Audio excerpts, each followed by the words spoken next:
Summer holiday snacks recipe series 6ல இன்னைக்கு பார்க்க போற ரெசிபி கோதுமை மாவு வச்சு நல்ல ஹெல்தியான ஒரு ஸ்நாக்ஸ் ரெசிபி குயிக்கா எப்படி செய்றதுன்னு பார்க்கலாம். 250 ml கப்ல 1 கப் அளவுக்கு கோதுமை மாவு, 1/4 டீஸ்பூன் அளவுக்கு சால்ட் ஆட் பண்ணி கொஞ்சம் கொஞ்சமா வாட்டர் ஆட் பண்ணி நல்ல சாஃப்டான டோவா மிக்ஸ் பண்ணி எடுத்துக்கோங்க. 1 டீஸ்பூன் அளவுக்கு கீ ஆட் பண்ணிக்கலாம். போலிக்கு பிசைற மாதிரி சாஃப்டா ஃபிளெக்சிபிளா பிசைஞ்சுக்கோங்க. இதுக்கு ஒரு ஸ்டஃபிங்ஸ் ரெடி பண்ணிக்கலாம். அதுக்கு கடாயில 1 டேபிள் ஸ்பூன் அளவுக்கு கீ ஆட் பண்ணிட்டு சாப்டு பீனட்ஸ் அண்ட் கேஷ்யூ ஆட் பண்ணி நல்லா ஃப்ரை பண்ணிக்கோங்க. துருவன கேரட் அண்ட் கோகனட் 1/2 கப் அளவுக்கும் 1/4 டீஸ்பூன் சுக்கு பொடி, 1/4 டீஸ்பூன் ஏலக்காய் பொடி, 1 cup brown sugar, 1/2 cup water, இது கூடவே பிஞ்ச் ஆஃப் சால்ட் ஆட் பண்ணி நல்லா மிக்ஸ் பண்ணிட்டு நல்லா குக் பண்ணிக்கோங்க. கேரட் அண்ட் கோகனட் நல்லா குக் ஆகி நல்லா திக்கானதுக்கு அப்புறம் ஸ்டவ் ஆஃப் பண்ணிட்டு ஓரளவுக்கு கை பொறுக்கிற சூடு வரும்போது சின்ன சின்ன உருண்டைகளா நல்லா உருட்டி ஒரு பிளேட்ல அடுக்கி எடுத்து வச்சுக்கோங்க. பூரணத்தை உருண்டை பிடிக்கும் போது மாவுடைய சைஸை விட ஒரு சைஸ் கம்மியா பிடிச்சு எடுத்துக்கோங்க. அப்பதான் ஸ்டஃபிங்ஸ் உள்ள வைக்கும் போது வெளியில வராம இருக்கும். பூரிக்கட்டையில கொஞ்சம் போல எண்ணெய் தடவிட்டு ஒவ்வொரு உருண்டைகளா எடுத்து வச்சுக்கோங்க. கையில கொஞ்சமா ஆயில் அப்ளை பண்ணிட்டு தட்டினீங்கன்னா ரொம்ப ஈஸியா தட்ட வரும்.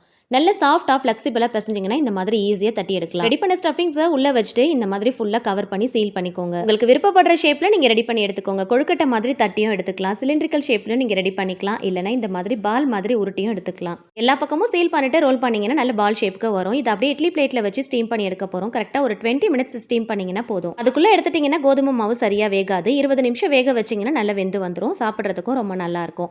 இதை அப்படியே கட் பண்ணிட்டு சர்வ் பண்ணிக்கலாம். சர்வ் பண்ணும்போது ரெண்டா கட் பண்ணிட்டு சர்வ் பண்ணுங்க. பார்க்கிறதுக்கு அப்படியே ஸ்வீட் மாதிரியே இருக்கும். ஒரு டிஃபரெண்டான ஸ்டஃபிங்ஸ் வச்சு கோதுமை மாவு யூஸ் பண்ணி ஹெல்தியான இந்த ரெசிபியை நீங்களும் ட்ரை பண்ணி பாருங்க. டேஸ்ட் ரொம்ப நல்லா இருக்கும். டிஃபரெண்டான இந்த ரெசிபியை சேவ் அண்ட் ஷேர் பண்ணி ட்ரை பண்ணுங்க. சேனலை மறக்காம சப்ஸ்கிரைப் பண்ணுங்க. தேங்க்ஸ் ஃபார் வாட்சிங்.